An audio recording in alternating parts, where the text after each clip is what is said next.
Good morning, good afternoon, good evening, everyone. Welcome to a new lecture on linear algebra. Today we are going to study determinant. The determinant of a square matrix is a scalar. The result is a scalar, and this is calculated based on components of our matrix. Why do we need it? It provides important information about the properties of the matrix. For example, invertibility, solution to linear equations. Also, it's kind of volume or area of a plane. In case of 2D matrices, it's area of the plane. In case of 3D matrices, it's volume. There are many ways to calculate the determinant, like cofactor expansion, specialized algorithms like LU decomposition, Gaussian elimination, many more. So we can use determinant for also eigenvalues and eigenvectors. Later I will explain what are eigenvalues and eigenvectors. It can be used for geometric interpretation, Cramer's rule, and many other very important topic in matrices. So the determinant can be found from a square matrix. This is the first condition. And the output is a scalar. For example, we can check invertibility of a matrix if determinant of matrix A is not equal 0. The determinant is also for volume, right? So in today's lecture, we will study determinant of 2 by 2 and 3 by 3 matrices. Then we will see several properties of determinants. After that, we try to conclude a formula for determinants.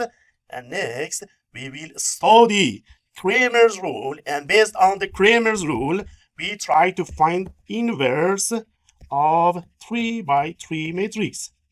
Here is how we can calculate the determinant of 2 by 2. Very simple. If this is our matrix, 2 rows, 2 columns, it's 2 by 2, right?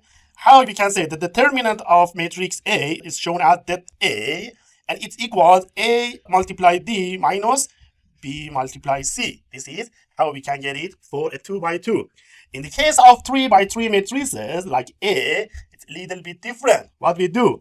First of all, we go for this main diagonal. A1 multiply A5 multiply A9 plus A2 multiply A6 multiply A7.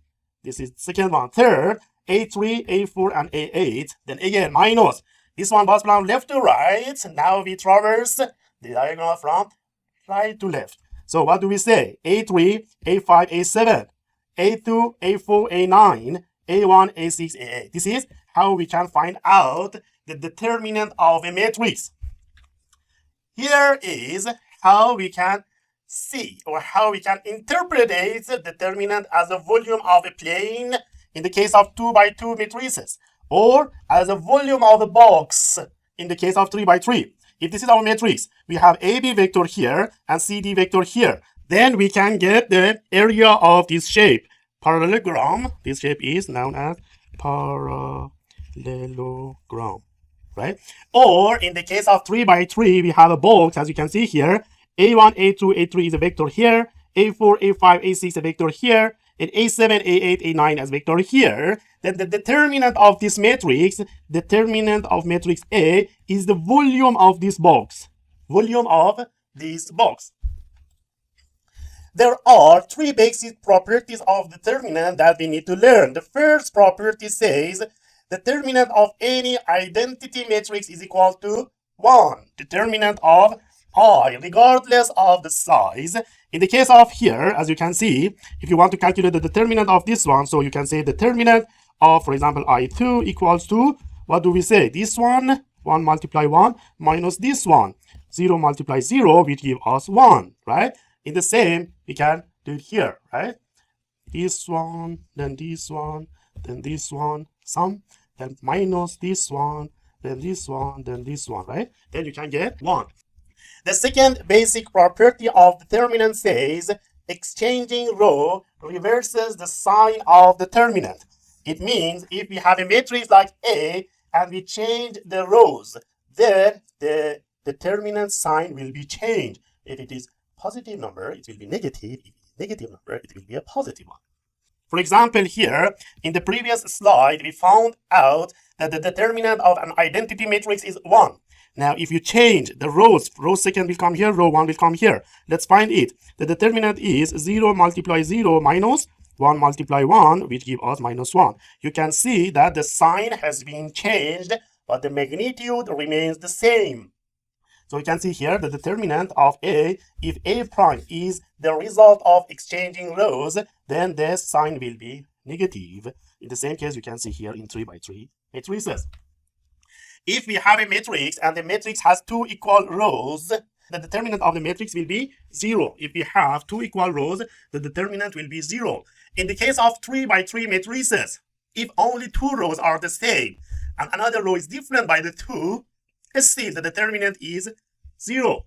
So the determinant is linear in each row and changes sign when any 2 rows are interchanged. This means if you want to multiply a row by scalar, it multiplies the determinant by the same scalar. Here you can see here, if you have a matrix and you can get out, right, factorization, get out t out, it means the t will be multiplied by the magnitude of the determinant.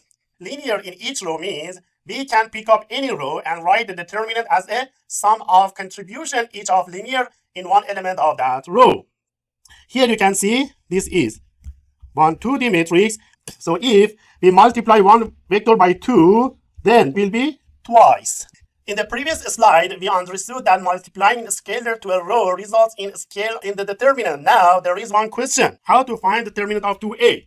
So the determinant of 2a is 2 power of n determinant a. So for the previous example, you can see here how we can find it. 1 multiply 4 minus 2 multiply 3, which give us minus 2, right? So if I multiply the first row by t, then it means 4 multiply 1, 2 multiply 2, then that of this one will be minus 8. It means what? It means the determinant will be multiplied by 4, and it gives us 8. In the case that we add some scalar to one row of the matrix, the determinant will be determinant of the original matrix and the determinant of a new matrix in which the first row elements has been exchanged by the added values. You can see here, if this is our original matrix is this one, but we have added something like this. In this case, we can cofactor factorization. It means the determinant of this one will be determinant of original matrix and the determinant of added value in here. As you can see, it will be something like this. So you can see here one example. So we have 1, 2, 3. You know that the determinant of this one is minus 2. If I added something like 6, 7, 3, 4, it means I added 5 in here. Then the determinant of this one is 3, right? And what I added here was 5 and 5. And the determinant of this one is 5, right? 5 plus minus 2 is equal to 3, right? This is the determinant of original one, the determinant of the added value. So it gives you 3. So we can say, if I say, for example, this is B, this is C, then I say determinant of B equals determinant of A plus determinant of C. Here is another operation that we can do on a matrix to see the determinant behavior. As we well remember in elementary row operations, we can multiply one row by some scalar and subtract it from another row. We want to see what happens for determinant in this case. Determinant does not change. Why? Because when we subtract k times one row from another row, it means we added the determinant of the original matrix plus the determinant of the added by k. It means determinant of the original one minus k, determinant of original one minus k, multiply determinant of the original one, right? And it gives us the determinant of original one. So you can see here in this matrix is, original matrix was A, B, C, D. What we did here, we said R2 equals to KR1, R2 minus KR1, right? Give us this one. So the determinant of this one is, based on the previous slide, original here plus the added value in here, right? The determinant is this one, and k can come outside. Minus k can come outside. It gives us the determinant of the original matrix. Remember, this is the AB, different by this one, right? This gives us this one. Remember that if two rows are the same, then the determinant is 0. That's why the determinant of this one is 0. And so this term is totally 0. That's why this will come here. So here is one example to better understand the topic. Our original matrix is 1, 2, 3, 4. So we did this one, 5. So it means R2 equals R2 minus 5R1. This is an original matrix is 1, 2, 3, 4, right? How we get the determinant of this one? The determinant of this one is the determinant of original one, and in here just we bring the remaining part here. And you know already that the determinant of this part is totally 0, and that's why it will be determinant of original one, which gives us -2. There is something called determinant. So far we understood. And when the determinant is 0, we can say that matrix is not invertible. If determinant of A equals 0, then the matrix is not invertible, right? Area in 2D and 3D have the above operation here. Determinant of identity matrix is 1. Exchange the row reverse, change the sign. Minus will be positive, positive will be minus. Can we say determinant is the volume? Yes. In a sense, we can think of the determinant as the generalization of volume to higher dimension. In the case of 3D, the determinant of 3 by 3 matrix represents the volume of the parallelepiped formed by the vector given by the row or column. This can be visualized as a 3-dimensional box.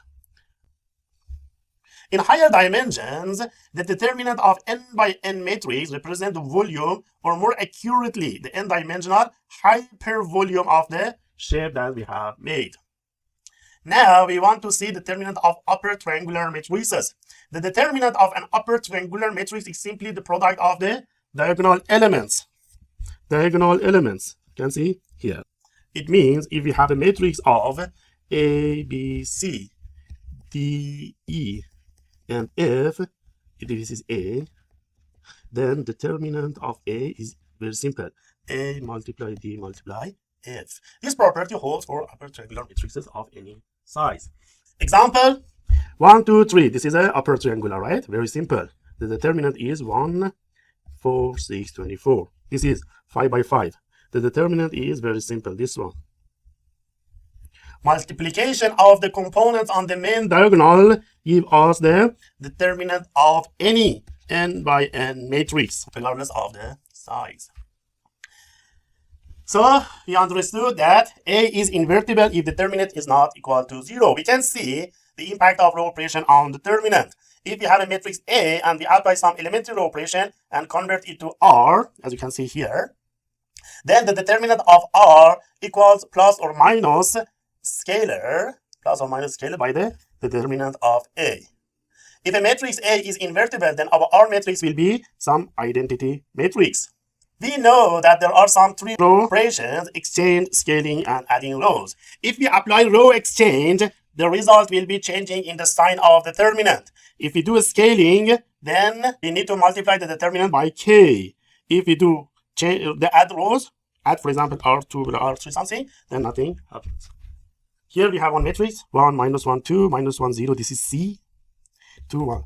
For what a scalar C, the matrix is not invertible. For not invertible, it means we want to find C in a way that this is not invertible. It means what? It means determinant is equal to 0. So what we do, 1 multiply 0 multiply 7 plus -1 C2, this one, this one, this one. Finally, we will come to this one and we say 3 minus 3C plus 9 equal to 0. So if we substitute C by -3, then this matrix is not invertible. Let's delve more in depth in the concept of determinants. Determinants of result of addition of 2 matrices is not equal to addition of determinant of matrix A and matrix B. It means we cannot say that A plus B is equal to determinant of A. This is not whole thing. In other words, the determinant of the sum of 2 matrices is not necessarily equal to the sum of their determinants. This is an important property to be aware of when working with determinants and matrix operation.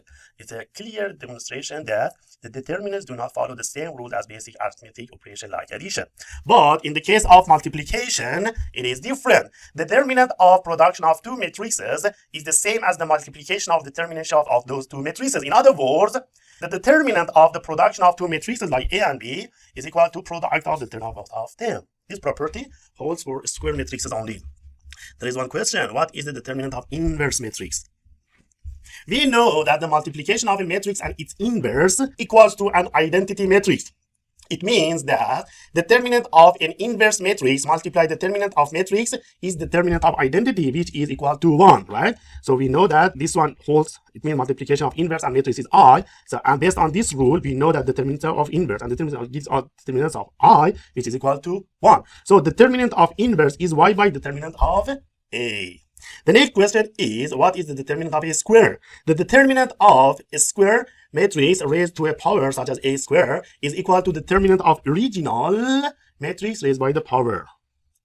The determinant of matrix A transpose is the determinant of A. It's the same. These are the properties. We want to find formula for determinants. To do so, we need to find cofactor expansion. Suppose A is a n by n matrix and Aij is the submatrix. You remember blocks? Right? Submatrix.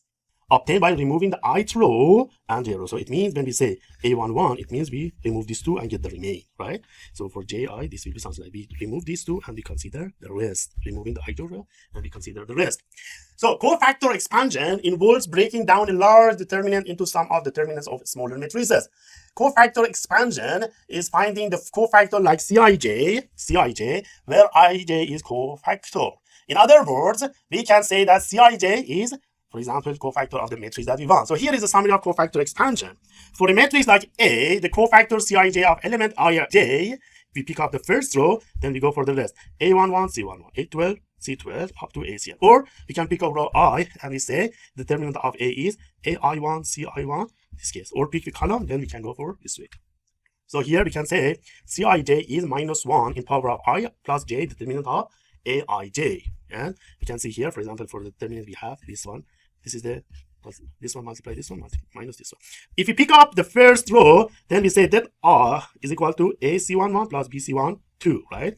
AC11, BC12. And then C11 is based on this equation, minus 1 in power of this one, because Rij is 1 and 1. So, and it gives us D, right?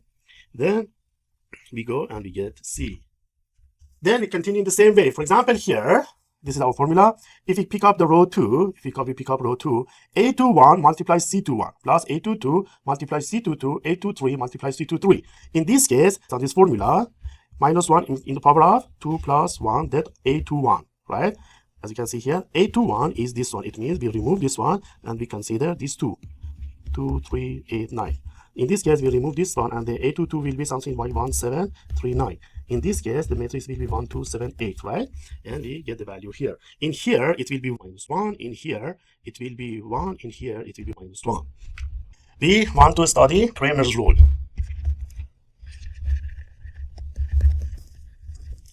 It's a kind of theorem and provides a method for solving a system of linear equations using determinants. This rule is applicable when the number of equations is equal to the number of variables. So in this case, we consider a system of linear equation like ax equal to b, right? Where ax is a coefficient, x is variable, and b is right hand side. If a coefficient matrix is a square matrix, then determinant will be non-zero. The Cramer rule can be applied. To find the solution for each unknown, we calculate the determinants of the modified matrices. For each unknown like x1, x2, x3, we replace the ith column of A with the column vector B. The solution for x1 then will be x1 determinant of, we can say x1 is equal to determinant of A divided by determinant of A1, right? In this way, we can do that. So here, A inverse of a matrix is 1 by that A, C, T, right? Then, what is C, T? That A is the one scalar that we are going to get. C is cofactor of A. C has the same size of A, so it has C, T. And C, T is adjugate of matrix A. This means the transpose of the cofactor matrix. So here, we can see, we have A, B, C, D. The determinant of A, B, C, D is AD minus BC. In this case, we have C, C11, C12, C21, C22 is equal to D minus C minus B minus D. You remember we did it for the previous matrix. In this case, CT will be the transpose of this one, right? So DC and BA. Then it will be 1 minus determinant of A, 1 minus determinant of A by the adjoint or adjugate of the matrix. So here, we have a 3 by 3 matrix. So far, we studied inverse for 2 by 2 matrix. How about 3 by 3? In here, we have a 3 by 3 and we want to find the inverse. So you remember that A inverse is 1 by determinant of A, C, T. Then what is determinant of A? In this case, is equal to A, E, I, B, F, and G, C, D, and H minus C, E, G, B, D, I, and A, F, H, right? And C, you want to get C. C is, you remember, the sign are positive, minus, plus, minus, plus, minus. This is the formula. Then what is C? In the first case, we remove these two, and this is the first one. E, F, H, I. Then we go to remove this one and D, F, G, I. You can see D, F, G. Then we go to remove this one and it will be D, E, G, H. Then we continue in the same way to calculate for them. Then we go to remove this one, remove this one, remove this one. Then we remove this one, remove this one, and remove this one. And we go and we get the C. Then we get the transpose of C and we calculate this one. So this is the Cramer rule for solving system of linear equation. You can see that this is for a system of linear equation, right? And x in this case is in the previous lecture we studied x is equal to A inverse multiply b, and this one is A by det A CTB, and we get our x1, x2, and x3 based on Cramer's rule. Here is one example. In this case, we want to find out inverse of matrix A, which is 3 by 3. First, we get the cofactor for the first row and find the determinant. If it is not equal to 0, we conclude that it is invertible. Then we continue to find cofactor for other section. And finally, based on the equation that we concluded in the previous slides, we get the inverse. Let's do it. First of all, I go for A11. A11, it means I remove this 2 and I have this one. The determinant of this one is equal to 3. Then I will go to remove this one, minus 2, minus 1, 4, 1 is here. Then I go to remove this one and I get here. So the determinant of A is A11, 8. It means this way. So we will go for the same thing. And finally, we get with the minus 26. How we found this one? The first element multiply 3. It means 0 minus 3 is 0. 1 multiply minus 2 will be minus 2. 2 minus 12. So minus 2 minus 24 is minus 26. Based on this one, we can say this is invertible. Let's continue. A21, A22, A23, A31, A32, A33. Then we got it right. 3 come here. Minus 1. Right? Minus 7. Minus 8. We get transpose, right? Transpose this one. Then minus 4, minus 4. Then the matrix of this one, and this one, it will be something like this, right? It will be 3, minus 2, minus 12. It will be minus 1, minus 8, and minus 4, minus 7, minus 4, and 2. Transpose of this one, it will give us this one, right? So, and the determinant of this one that we get, 1 by determinant of A, which give us this inverse. So, this is the inverse of 3 by 3 matrix. I hope you understand, and please feel free to ask me if you have any questions. Thank you.